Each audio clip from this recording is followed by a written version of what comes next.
함께 나누실 하나님의 말씀 창세기 30장 25절에서 43절까지의 말씀입니다. 라헬이 요셉을 낳았을 때 야곱이 라반에게 이르되 나를 보내어 내 고향 나의 땅으로 가게 하시되 내가 외삼촌에게서 일하고 얻은 처자를 내게 주시어 나로 가게 하소서. 내가 외삼촌에게 한 일은 외삼촌이 아시나이다.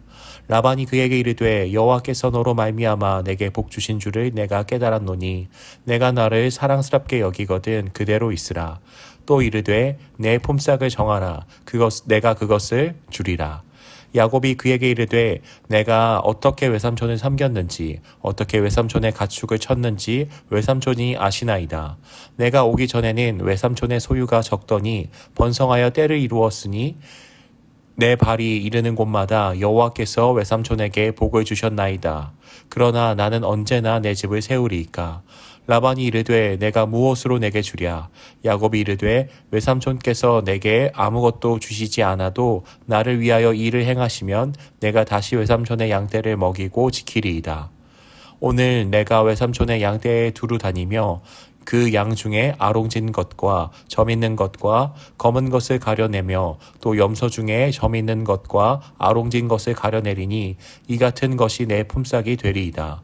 후일에 외삼촌께서 오셔서 내 품삯을 조사하실 때에 나의 의가 내 대답이 되리이다. 내게 혹시 염소 중 아롱지지 아니한 것이나 점이 없는 것이나 양 중에 검지 아니한 것이 있거든 다 도둑질한 것으로 인정하소서.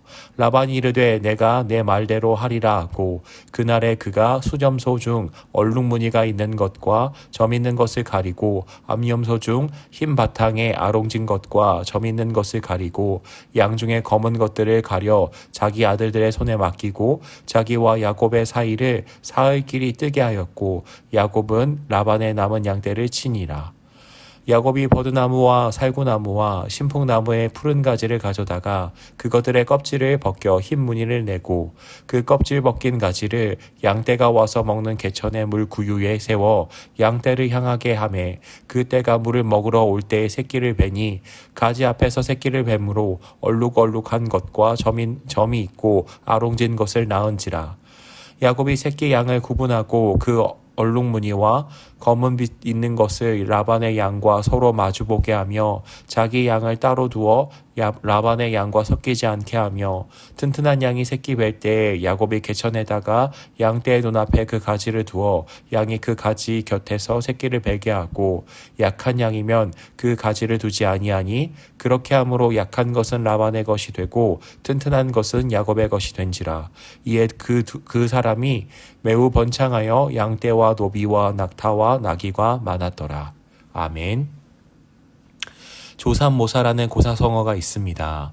우리는 조삼모사를 잔꾀로 남을 농락하는 일에 대하여 쓰기도 합니다.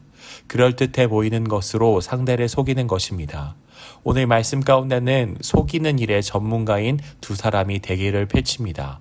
바로 야곱과 라반의 대결입니다. 라헬이 요셉을 낳게 된 일은 야곱에게 큰 영향을 주었던 것으로 보입니다. 야곱은 요셉이 태어나는 것을 계기로 고향집으로 돌아가기로 결정합니다. 야곱에게 있어 라헬이라는 아내도 특별했듯이 라헬이 낳은 요셉의 존재도 특별했습니다. 더 이상 외삼촌 라반의 밑에서 라반을 위한 삶이 아니라 독립적으로 온전한 가정을 이루려 합니다. 라반은 야곱이 고향집으로 보내달라는 요청에 난감해합니다. 하나님께서 야곱 때문에 복 주시는 것을 라반 역시 확인했기 때문입니다. 라반은 야곱을 통해서 복을 받고 있으며 공짜로 야곱이라는 귀한 노동력을 잃고 싶지 않았습니다. 그래서 27절 말씀 가운데 네가 나를 사랑스럽게 여기거든 이라고 말합니다. 이렇게 말하지만 그 속내는 계속해서 야곱을 이용하고 싶은 마음이었습니다. 내 품삯을 정하라 라는 말도 미끼였을 뿐 라반은 계속해서 공짜로 야곱을 이용하고 싶었습니다. 야곱은 그동안 라반을 얼마나 열심히 섬겼는지 또 자신을 통해 얼마나 라반이 하나님께 복을 받았는지를 확인시켜 줍니다. 나는 언제 내 집을 세우냐고 라반에게 말하자 라반은 어쩔 수 없이 무엇으로 내게 주랴 라고 묻습니다.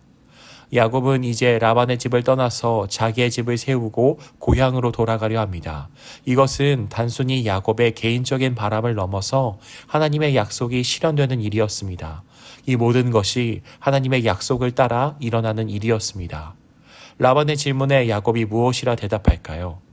욕심이 많은 라반이 순순히 야곱에게 자기의 재산을 내어줄 것인가? 여기에 우리는 많은 생각을 하게 됩니다. 야곱은 라반에게 양과 염소 중에서 아롱진 것과 점 있는 것, 검은 것만을 달라고 요구합니다. 라반은 이러한 야곱의 요구에 쾌재를 속으로 불렀을 것입니다. 왜냐하면 당시에는 주인은 종을 자유인으로 보낼 때 한몫 단단히 챙겨주어야 했습니다. 보통 그 양은 짐승들의 10%에서 20% 사이였다고 합니다. 그런데 야곱이 극히 드문 아롱지고 점 있는 검은 가축만을 달라고 하니 기쁘지 않을 수 없었을 것입니다. 그러나 사실 야곱은 라반의 그러한 착각을 파고든 것입니다.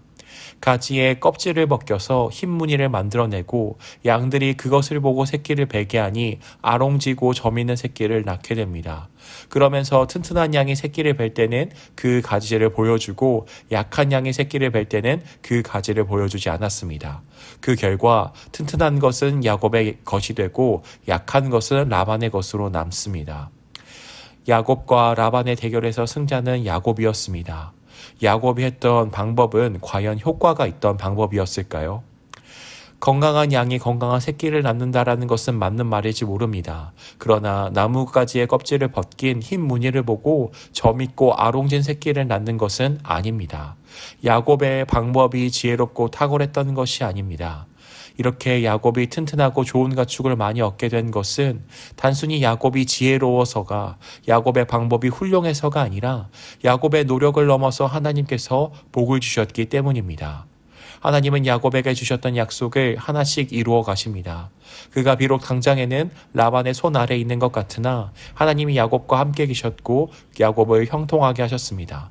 복을 주시는 분은 하나님이셨습니다. 오늘 말씀을 통하여서 우리에게 어떠한 좋은 교훈을 주시는지 생각해 보기를 원합니다. 야곱은 라반 밑에서 정당한 대가를 받지 못하고 오랫동안 그를 섬겼습니다.